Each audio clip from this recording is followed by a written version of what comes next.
봉사자입니다. 사회 봉사자고 교회 봉사자고 그 봉사자로서의 역할. 이 로만 칼라 이거 자체가 봉사자라는 뜻입니다. 뭐 대통령을 살인자라고 하는 사람이 있다 했어요. 바로 나다. 너희 살인자 아이가?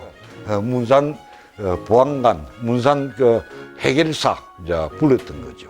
미련 없이 후회 없이 그냥 헐을 틀어버리고 바람처럼 구름처럼 살고 싶었는데 세상에 낼로 갖다 가만히 안 놔줘요.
교황님을 보고 종들의 종이다 이렇게 말을 하죠. 그리고 모든 사람의 종이 되어야 된다는 그런 뜻으로 이 로만 칼라를 신부가 하는 겁니다. 그래서 정말 그 많은 사람들을 위해서 내 자신을 던져서 헌신하는 그 길, 그게 신부로서 해야 되는 일이기 때문에 그렇게 하다 보니까 정말 사회의 불이나 또 사회적인 여러 가지 문제나 고통받는 많은 사람들을 위해서 내 자신을 던질 수 있어야 되겠다. 그렇게 생각을 했던 거죠. 정말 인간으로서 이 세상에 와가지고 많은 사람들을 위해서 봉사하게 되는 그 길을 찾은 것이 바로 이 사제의 길이라는 것을 갖다가 신학교에 들어가서부터 깨닫게 된 것이죠.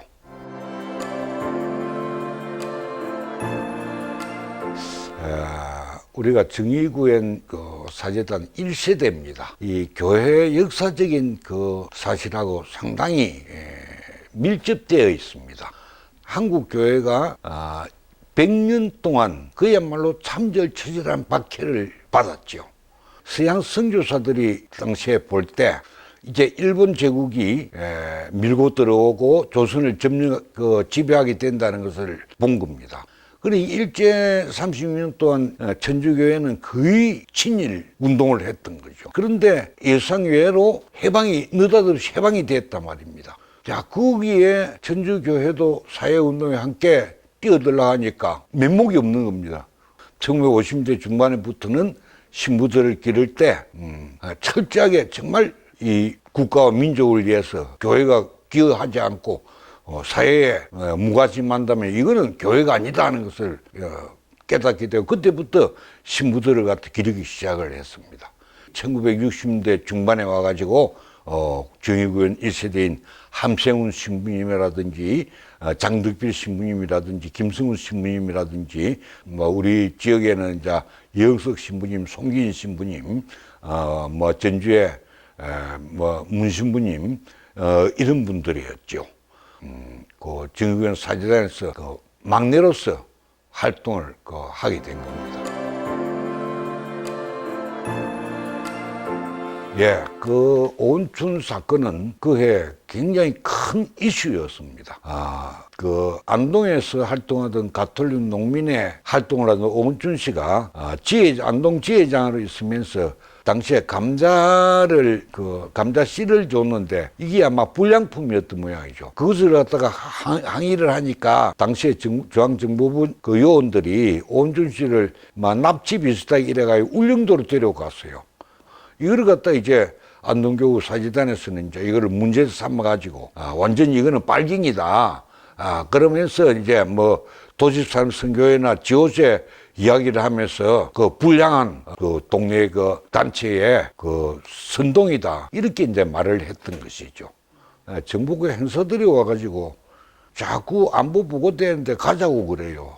반강제로 막 끌려가다시피 갔죠. 가니까 보니까 당시에 막 시골 중대장까지 7, 80명이 군청 이 강당에 모여가지고 있었고, 이 오은춘 사건에 대한 이야기를 하고 있었습니다. 군에서 말하는 그 정보과장이 그 말하는 그거하고는 너무 많이 그 틀렸습니다. 정확하게 그 보고를 받았으니까 그냥 있을 수가 없었죠. 그러니까 내가 그 자리에서 일어서서 질문이 있는데, 당신이 그 사건을 봤느냐, 아니면은 위에서 내려온 대로 그대로 당신이 그 읽은 거냐, 당신이 지금 이 한 말을 역사적으로 책임질 수 있어. 그러면서 내가 나가니까 막 붙드는 거예요, 정보계 행사들하고. 월요일 날 집에 오니까 남의 사람들이 신부님 개그입니다, 개그. 무슨 소리냐 하니까 신부님 걸어놓고 나니까 사람들이 웅성웅성하고 중간에 하다 반 좀 하다가 그냥 그렇게 무산이 돼버린 그런 그 일이 있었습니다. 그 처벌로 나는 그냥 빼도 못 추리고 지도세도 모르게 잡히가 없어진 줄 알았어요, 사람들이. 그런데 내가 뭐 사방에 돌아다니면서 유신헌법이 어떻고, 뭐, 이제 이 뭐 독재 정권이 어떻고, 이런 식으로 뭐 스스럼없이 돌아다니면서 이야기를 하니까 사람들이 남에서 내보고 통폐를 했습니다. 그래서 잡혀가지도 않고, 뭐 정부가 행사들도 뭐 함부로 건드리지도 못하고, 그리 돼 있다가 11.6이 일어나게 된 거예요. 11.6이 일어나니까 사회 분위기나 모든 것이 뭐 완전히 그 뒤바뀌게 됐죠. 그때 내가 참, 이 권력이라는 게 이 속성이라 이런 거구나 하는 거를 갖다 내가 알았습니다.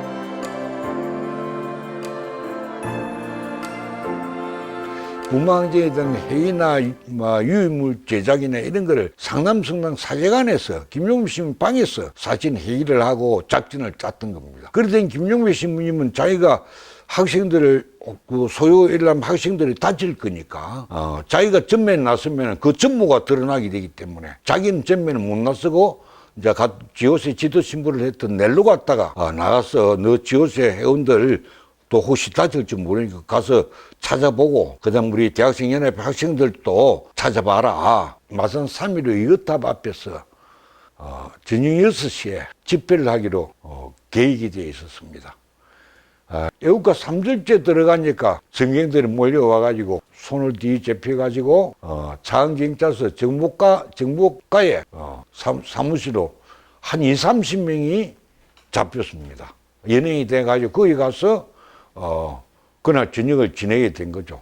뭐 바깥에서는 뭐 버스가 타고 뭐 체류통이 터지고 했다는데 우리는 뭐 그런 줄도 모르고 그날 그 안에서 이제 들어앉아서 가끔씩 이제 본부에 연락을 하고 보니까 뭐 어디를 간지 어떻게 된지 잘 모르겠다고. 내가 이제 제피 들어갔던 거를 이제 연락이 갔던 거 알고 오늘 이제 진해 예자동에 이제 신자들이 우리 신부 내놓으라고 몰려온 겁니다. 경찰서 앞에서 할머니들이 앉아가지고 신부 내놓으라고 이제 그 연좌대모를 하고 앉았는 겁니다. 그러니까 이제 거기에 차기병 신부하고 나는 이제 내 보내주는 거라요. 아니다. 신부 들이면 나가는 이거는 우리는 불명이다. 이 사람들을 같이 우리하고 같이 제피 온 사람을 다 내주라. 그러기 전에는 안 나간다. 이거 강강에 붙으니까 난주는 억지로 경찰들이 막 와가지고 손발을 갖다 잡아가 이래가지고 경찰서 밖으로 그냥 집어 던져버리는 거죠.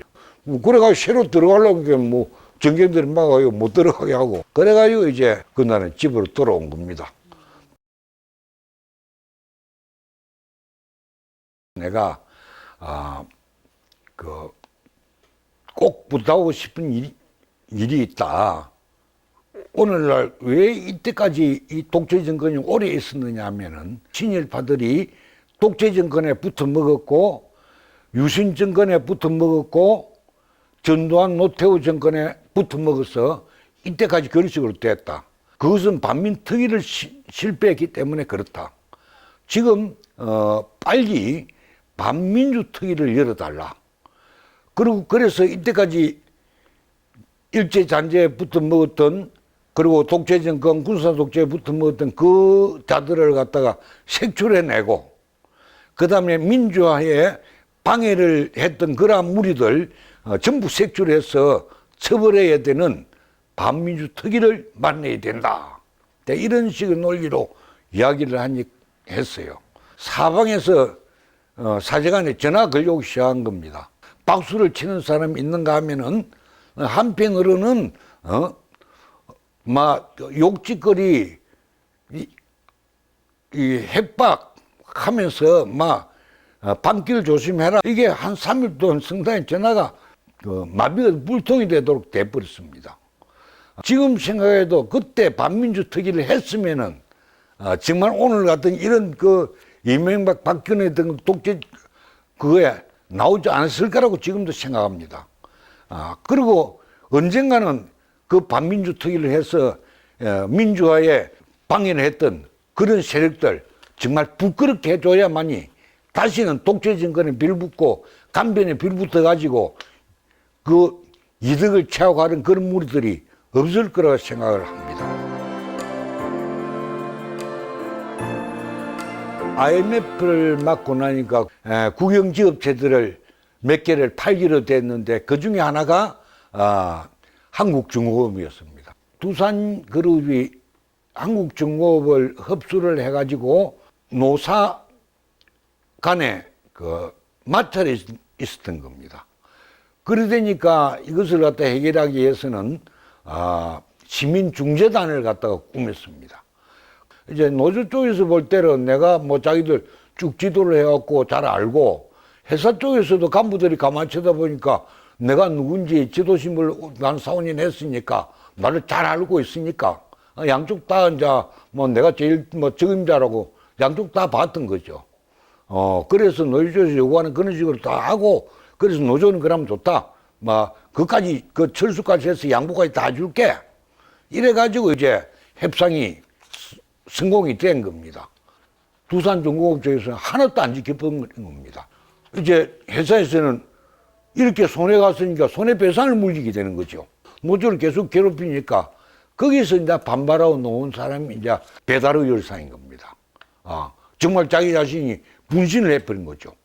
이제 그 사건이 그릇이 터지고 그 사건은 아직까지도 제대로 해결 안 되고 규명이 되지 않고 있는 이런 사건이 됐습니다.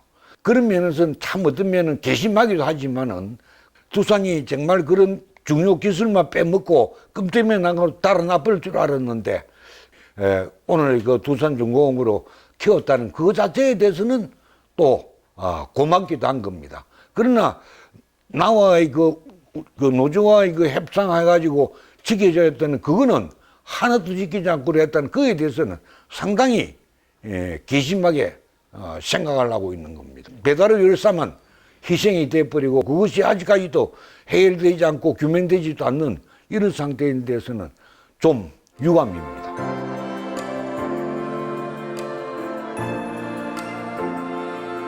인간적인 면에서나 논리적인 면에서 이 사제 생활이 가능하냐고 할 때 이 절대 불가능한 거라고 봅니다.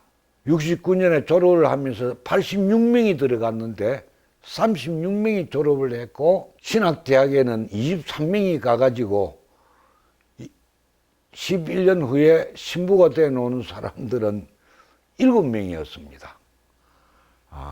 그 정도로 어려운 길입니다. 정말 신부는 많은 사람들을 위해서 봉사하고 헌신하기 위한 사람입니다.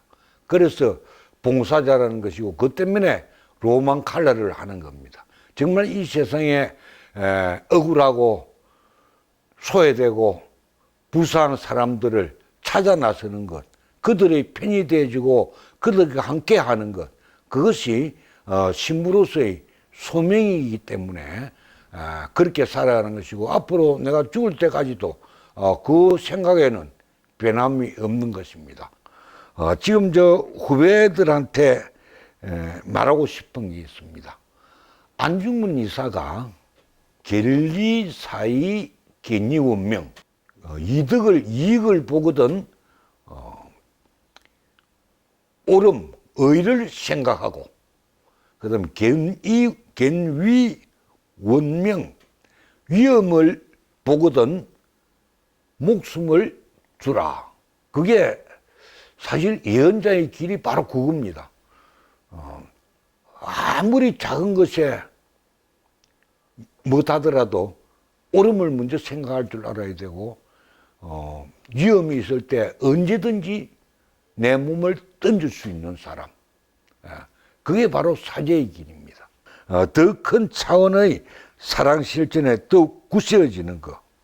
정말 국가와 민족을 위해서 세상과 우주 전체에 더 넓은 사랑으로 나아갈 줄 알아야 된다. 그 때문에 내가 언제 어디서 몸을 던지든지 간에 걸거짐이 없이 살아야 된다는 거. 그것 때문에 신부한테 독신 생활이 요구되는 것입니다. 이런 조건인데도 사리 사욕에 빠져가지고 소탐대시라는 우를 범하는 우리 후배들이 없기를 후배 사제들한테 간곡히 부탁을 드립니다.